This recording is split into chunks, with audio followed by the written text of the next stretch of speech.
జుట్టు ఆరోగ్యం కోసం కెరాటిన్ జెల్ ఎలా చేయాలంటే, కెరాటిన్ అనేది జుట్టులో ఉండే ప్రోటీన్. జుట్టులో కెరాటిన్ లెవెల్స్ తగ్గడం ద్వారా జుట్టు పలచబడడం, రాలిపోవడం వంటి సమస్యలు వస్తాయి. ఊరికే జుట్టు రాలిపోవడం, చుండ్రు సమస్యలు, జుట్టు పలుచగా నిర్జీవంగా కనిపించడం లాంటివి చాలామందిని కామన్గా ఇబ్బంది పెట్టే సమస్యలే.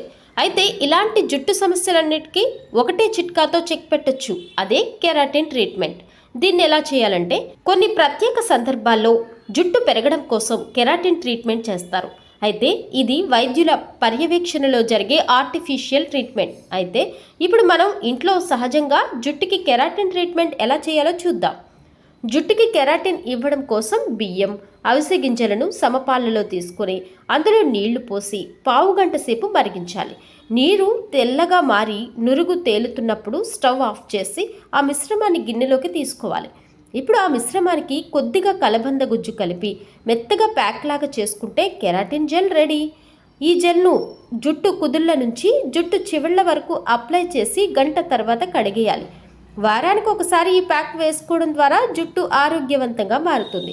ఈ మిశ్రమంలో amino acids, vitamin B, vitamin E, omega 3 fatty acids, fibre, protein, carbohydrates, మినరల్స్తో పాటు యాంటీ ఆక్సిడెంట్స్ కూడా ఉంటాయి.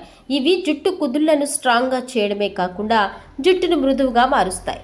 జుట్టుకు కావాల్సిన కెరాటిన్, ప్రోటీన్ను అందేలా చేస్తాయి. ఇకపోతే గుడ్డు తెల్ల సొనకు కొద్దిగా ఆలివ్ ఆయిల్, వెనిగర్ కలిపి ఆ మిశ్రమానికి అవకాడో గుజ్జు లేదా కలబంద గుజ్జు కలిపి కూడా హెయిర్ ప్యాక్ రెడీ చేయొచ్చు. ఇది కూడా జుట్టుకి కెరాటిన్ ట్రీట్మెంట్ లాగా పనిచేస్తుంది.